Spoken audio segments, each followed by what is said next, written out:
What's up, Sneaky Nation? Sneaky P here, back with all the news after Week 16 of our Los Angeles Crusaders franchise. And the Crusaders picked up a huge win on the road in Baltimore to improve to an 8-7 record. Now, the odds were still stacked against us to making the playoffs. We'll have to check out how the rest of the division did, how the playoff picture is unfolding.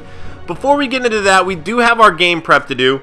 And while I do this, I'd like to discuss something really quick. You know, lately I've been getting a lot more comments. You know, my channel's growing, and that's great. I love it. I love all the new subs. You guys are awesome. Welcome to Sneaky Nation.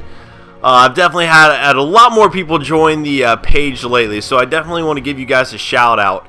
But with that, you know, it comes with more criticism, and that's okay. That's to be expected as well. I understand that.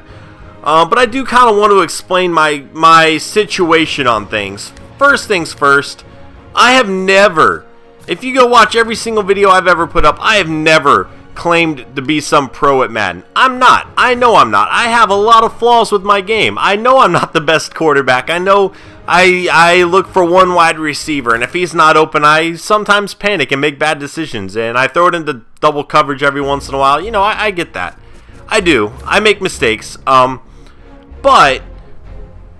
But I have a lot of fun doing it, and that's what's most important to me. That's what my channel is all about. It's about having fun. And if that kind of stuff is frustrating, you know, I apologize. I am working on getting better. It's stuff I need to improve on. Like any constructive criticism, I greatly appreciate, actually. You know, there are definitely a lot of flaws in my game I need to work on, and I am starting to try to pay more attention to my reads and things like that. So I just wanted to throw that out there. In regards to play calling, I've had a lot of people, you know, frustrated with the play calling and that I'm not calling my own plays, and I understand that. I really do. The issue that I have with this, and I've talked about it before in some previous episodes, is that adds a lot of work to me. One, these games last an hour as it is. If I start calling every single play, you can pretty much guarantee that's going to add quite a bit to the game, quite a lot more time to it, which means editing, which is the huge beast of it all, is going to take a lot longer. Rendering is going to take a lot longer, and uploading is going to take a lot longer. That all in all, I'm projecting it would add maybe nearly 4 more hours of work.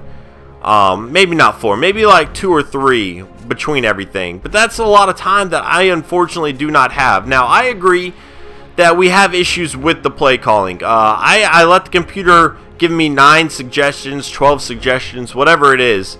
But often they suggest the same plays, and you know, I don't want it to be that repetitive either. I agree. There needs to be some kind of change. So if you guys have a solution outside of me selecting every single play myself, please let me know, because if I could get more variety with the coach suggested plays, that would make things so better. I agree. Like, I understand, you know, the computer calls a lot of slant routes for me, which are one of the few plays I kind of feel like my receivers consistently get open with, which is one reason I'm cool with going with that.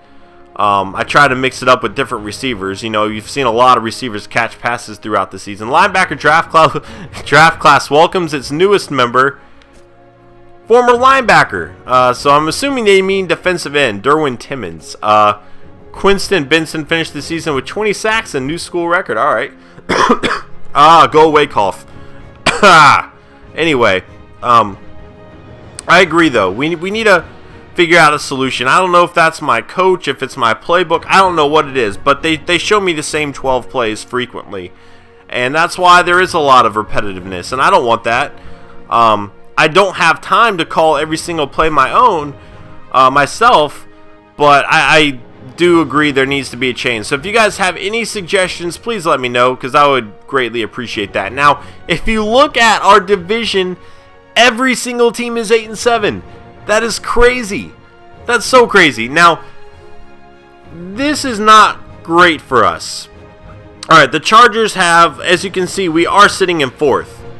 But that's just the way the division plays out. That doesn't necessarily mean we're in 4th place, because I know we have the tiebreaker over the Chiefs. I know the Chargers have the tiebreaker over us, and we've split with the Broncos. So it's just a matter of matchups when we go to that last week. So we know we have who are we playing over here? We're playing the Tennessee Titans, 4-11. We're at home, where we have mostly been successful. We had 2 losses late, I guess, but definitely a winnable game. Now, I'm not going to say, hey, we're going to win this game, because you guys know me. Again, back to what we talked about earlier. I'm not the greatest Madden player, so I could potentially lose that. Now, the sliders are, I will say, back to that comment, the sliders do make this very difficult. My main issue is computer completion percentage. It gets really frustrating to play the game when you just cannot defend anything. Now, when the computer decides to pass it like that, you can only hope they only throw for 3-yard passes, because they're going to complete 95% of their passes anyway. So if they throw it for over 10 yards, you're done. Anyway, sorry, rant over. Back to this. All right, so we got a game against the Titans, who are 4-11. We're going to have to check out everybody else's schedule here. See what our chances are.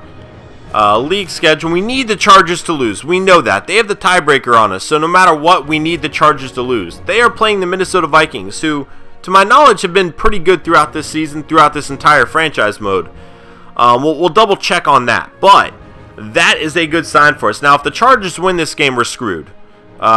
Small chance that we can get a wild card spot, but it's going to take a lot of luck for that to happen. Now, let's go ahead and check out the other game here. And the Broncos are playing the Chiefs. Division game. We have the tiebreaker over the Chiefs. The Broncos we have split our season with, so we need the Chiefs to win this.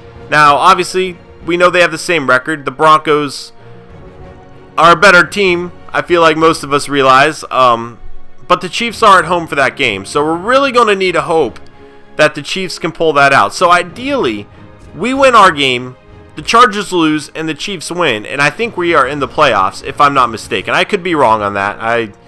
Some mathematical thing that I don't follow with this. I guess I could be wrong, but I feel like that would be our ticket into the playoffs. Now, if we look at the Vikings record, cough, they are 9-6, but they have lost 3 in a row. Not good.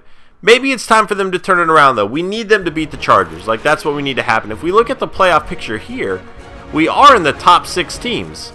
I don't think that's how it all plays out, though. The Browns are also 8-7. We know they have the tiebreaker on us, so they already have 1 wild card spot over us, which means we need the Jets to lose as well. If we win and the Jets lose, but they're on a 3-game winning streak, we could potentially actually get into a wild card spot. The Steelers, who also lost, have a tiebreaker over us. We needed them to lose, which they did. You know, there's a lot of different scenarios that could play out in this last week, guys. It's definitely going to be exciting. I'm kind of excited to see how it all unfolds. Injury report, let's go ahead and check this out really fast. Jared Cook out for 3 weeks, meaning we likely won't see him again this season. Unless I can go on some crazy winning streak, which would be awesome. But we do need to change our depth chart around a little bit. I know I've been running it a lot with Golden, by the way. People are like, you run it a lot with Golden. I need to, you know what, we'll try to find out what to do with our running back rotation, because I didn't have this issue before. Until I changed sliders, our running backs were pretty split, which I enjoyed. I don't know what the change is on it now. I don't know what caused it, but we will look into changing that, guys, to see if we can get Maurice Jones-Drew more involved, because I would like that. I think that needs to happen. So, yeah, we'll do that. And then we'll put Rivera back up in here in the lineup. And there we go. All right, we'll do that. And let's go to sliders. We'll see if we can do it. I don't know. I never changed. That's the weird thing. I never changed the substitution sliders at all, even when I changed the rest of them. So I don't understand what the issue with that was, why that started changing. I was told to decrease this, I believe. Decrease? I'll be right back. Alright, I can't find it. I looked everywhere. Somebody left me a comment. I'm pretty sure they said decrease minimum player speed threshold for bigger plays. Because I don't get a whole lot of big plays on either side throughout the series. They do happen, but they're a little more rare than I would like them to be. I think it was decreased. We'll just put this at 40 for now. We'll see how that goes, and I'll look for that comment later and make changes if I need to. But right now, we'll throw that at 40, see how that works out. fatigue I'll turn up a little bit. I'm cool with turning fatigue up. I like making subs. So we'll turn that up 10. We'll move this down 10. That's unless I'm thinking that, I don't know. See, this is what drives me nuts. And I know a lot of you guys know the answer to this, but when I look at this, in my mind, I'm like, hey, if I turn fatigue up, it's going to mean they get more tired. But sometimes the game doesn't tell you which side you need to go to. I'll leave it here for now. And I will look at my... Now, I thought it was under sliders. Is it not under sliders? Because I'm... Alright, I need to find the substitution page. I know where this is. I'll be right back. Alright, I'm back. It was under team roadmap, which I knew. I just had a brief lapse of forgetting. I definitely want to sub a whole lot more. So is this what I need to do? Is that how it goes? Sub in a lot more frequently? I think that's the way it should go. We'll give this a shot. See if that works out for us. It used to happen a whole lot more, but yeah, we'll give that a shot, guys. And hopefully that will kind of give us a little more, what's the word I'm looking for? My goodness, I am losing my train of thought like crazy today. That'll give us a little more variety at the running back position. Last but not least, in terms of Derek Carr, I don't think I addressed this yet. A lot of people have been saying to bench him. I'm not going to bench him this season. I don't really trust Pryor enough at this stage. However, we will be looking for a quarterback in the draft or free agency. That does not mean that quarterback is going to start. It's just a little bit of a competition for us, you know. Having that controversy, I think, would be fun. So we'll look into our options in the offseason. I do feel like we can improve Derek Carr, but we'll just kind of wait and see how everything plays out. So thank you for watching this episode, guys. I hope you enjoyed.